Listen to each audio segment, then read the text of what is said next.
अऊज़ु बिल्लाहि मिनश्शैतानिर्रजीम बिस्मिल्लाहिर्रहमानिर्रहीम।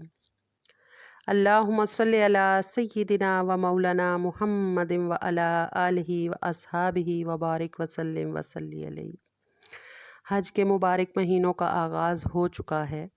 अयाम हज से सही फ़ायदा उठाने और तालीमात हज को समझने के लिए हज से मुतल्लिका इस्तिलाहात का जानना बहुत ज़रूरी है। आज की इस वीडियो में हम इस्तिलाहात हज के बारे में मालूमात हासिल करेंगे। यहाँ पर चंद इस्तिलाहात को बतरतीब बयान किया जाता है ताकि सुनने वाले इसे अच्छी तरह समझ सकें। सबसे पहले ये जानते हैं कि हज क्या है। मुकर्ररा दिनों में मखसूस इबादात के साथ अल्लाह ताला के घर की ज़ियारत करने को हज कहते हैं और हज इस्लाम का 5वां और अहम रुकन है। ये एक माली और बदनी इबादत है। दूसरी समझने की चीज़ ये है कि उम्रा क्या है।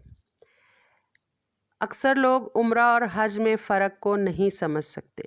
हज के मुकर्ररा दिनों के अलावा मखसूस इबादात के साथ अल्लाह ताला के घर की ज़ियारत करने को उम्रा कहते हैं।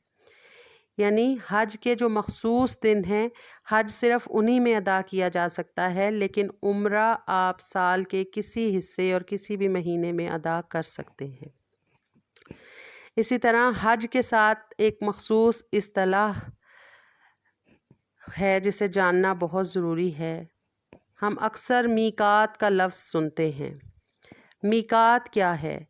वो आखिरी हद जहाँ से हज या उम्रे का इरादा करने वाले का एहराम के बग़ैर आगे बढ़ना जायज़ नहीं, या वो मकाम जहाँ से हज या उम्रे का एहराम बांधा जाता है और नीयत की जाती है, उस जगह को मीकात कहते हैं। पाकिस्तान से जाने वाले लोगों के लिए मीकात यलमलम है जो जद्दा से पहले आता है। हदूद हरम से बाहर और पांचों मवाक़ीत के दरमियान का इलाका हिल कहलाता है, इसलिए बाज़ हाजियों को हिल्ली भी कहा जाता है। इसी तरह हरम काबा किस मकाम का नाम है, इसके बारे में जानते हैं। मक्का मुअज़्ज़मा के इर्द गिर्द कई कोस तक ज़मीन को हरम का दर्जा दे दिया गया है। हर तरफ हदें बनी हुई हैं। इन हदूद के अंदर वहाँ के जानवरों और परिंदों को तकलीफ़ देना, इज़ा देना, बल्कि वहाँ के दरख्त और सब्ज़ घास तक काटना हराम कर दिया गया है। तमाम मक्का मुकरमा, मिना, मुज़दलिफ़ा हदूद हरम में शामिल हैं। अलबत्ता अरफ़ात दाखिल हरम नहीं है, जहाँ पर हज का रुकने आज़म अदा किया जाता है।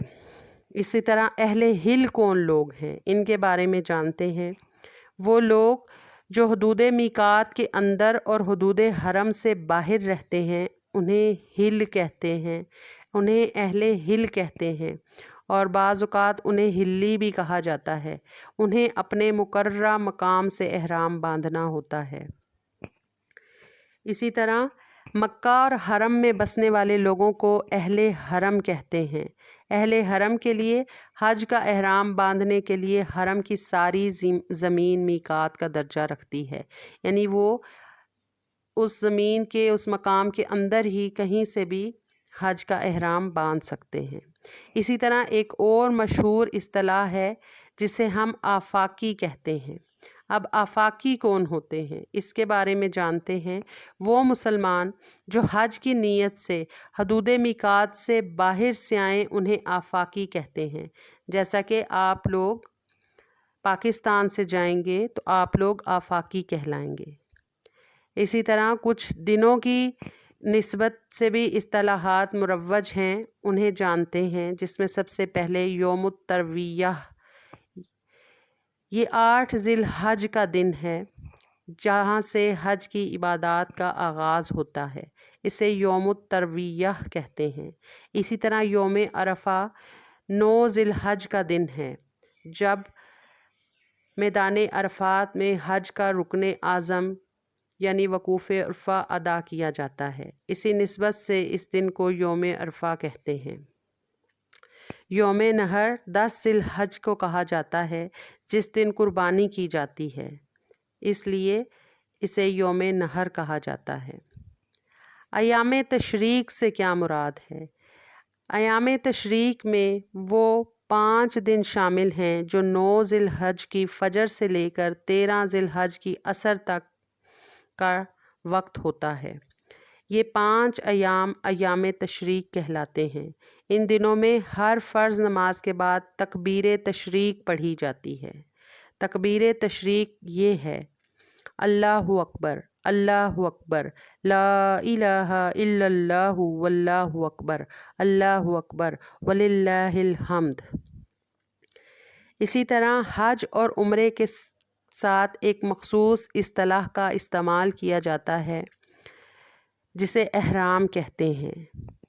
हाजी और उम्रा करने वाले ज़ायरीन जो मखसूस लिबास पहनते हैं उसे एहराम कहते हैं। वो बग़ैर सिला लिबास जिसके बग़ैर हाजी मीकात से नहीं गुज़र सकता उसे एहराम कहा जाता है। यानी एक चादर नई या धुली हुई ओढ़ने के लिए और ऐसा ही एक तहबंद कमर पर लपेटने के लिए।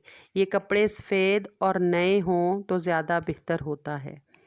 गोया ये अल्लाह रब्बुल आलमीन की बारगाह में हाज़री के लिए एक यूनिफॉर्म है, एक वर्दी है जो साफ़ और सादा होती है, तकल्लुफ़ और ज़िबाइश से खाली होती है और हर ख़ास व आम के लिए यकसां होती है। इसके अलावा हज के दिनों में एक मखसूस कलिमा कहा जाता है जिसे तलबिया कहते हैं, यानी लब्बैक कहना। तलबिया क्या है? लब्बैक अल्लाहुम्मा लब्बैक, लब्बैक ला शरीक लक लब्बैक, इन्नल हम्दा वन निअमता लक वल मुल्क ला शरीक लक। एहराम के लिए एक मरतबा ज़ुबान से तलबिया कहना ज़रूरी है और इसके लिए नीयत शर्त है, और हज के दिनों में मुसलसल तलबिया कहते रहना ज़रूरी होता है। इसी तरह एक और इस्तबाह की इस्तलाह है जिसे आम लोग नहीं जानते, इज़्तिबा या इद्तिबा। तवाफ़ शुरू करने से पहले चादर को दाहिनी बगल के नीचे से निकाल कर दोनों किनारे बाएं मोहंडे पर इस तरह डाल देना कि दायां शाना खुला रहे, इसे इद्तिबा कहते हैं और ये मर्दों के लिए मखसूस है। इस्तिलाम क्या होता है?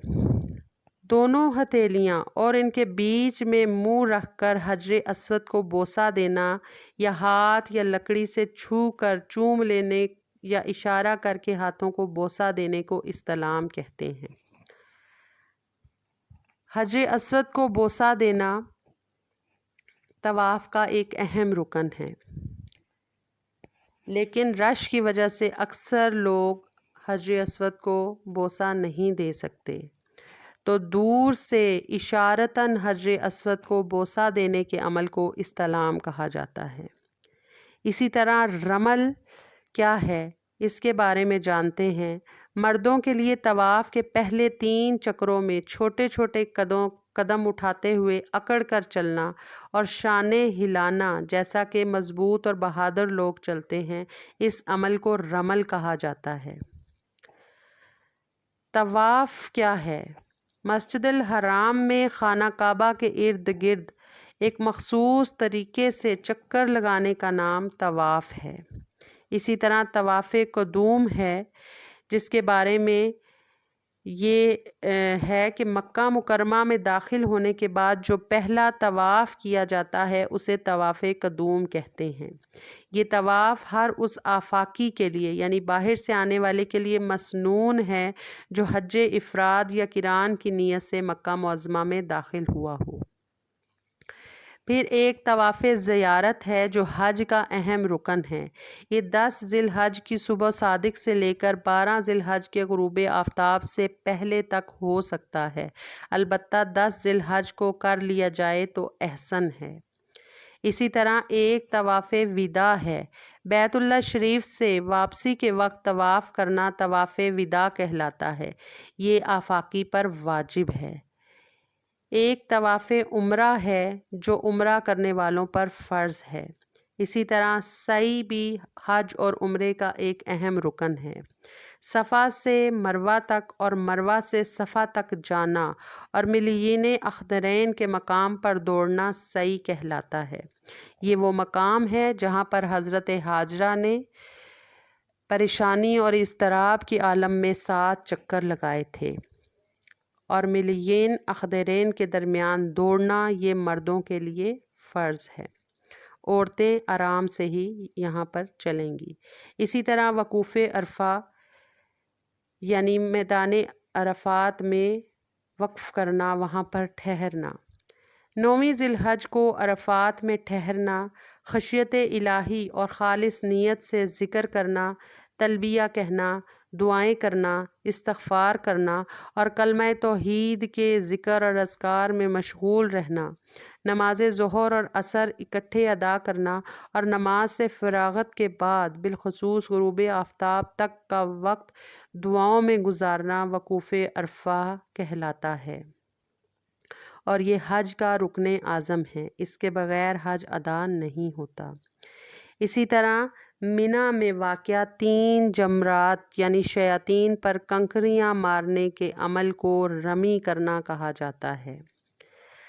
हदी भी एक अहम इस्तिलाह है और हदी वो जानवर है जिसे कुर्बानी के लिए वक्फ़ किया जाए और हज के बाद उसकी कुर्बानी की जाए। इसी तरह हलक करना क्या है? ये है कि अहराम खोलने से पहले सारा सर मुंडवाना, ये अफजल है, इसे हलक करना कहा जाता है और ये मर्दों के लिए है, जबकि ख़वातीन के लिए अपने बालों को एक पोर के बराबर काटना इसमें शामिल है। तकसीर का मतलब है बाल छोटे कराना। बाज़ लोग मर्द हजरात भी हलक करवाने के बजाय तकसीर करवाते हैं यानी अपने बाल छोटे करवाते हैं, इसकी भी इजाज़त दी गई है। ये कुछ इस्तिलाहात हैं जो हज और उम्रे से रिलेटेड हैं। इनको जानना हज और उम्रे के सफ़र से पहले अज़हद ज़रूरी है ताकि दौरान हज और उम्रा हम किसी भी किस्म की मुश्किल और परेशानी से बच सकें और बेतरतीब इन तमाम अफ़ाल को बतरीके एहसन अदा कर सकें। अल्लाह ताला हम सब को हज बैतुल्लाह की सआदत नसीब फ़रमाए। व आखिर दावाना अनिल हम्दुलिल्लाहि रब्बिल आलमीन।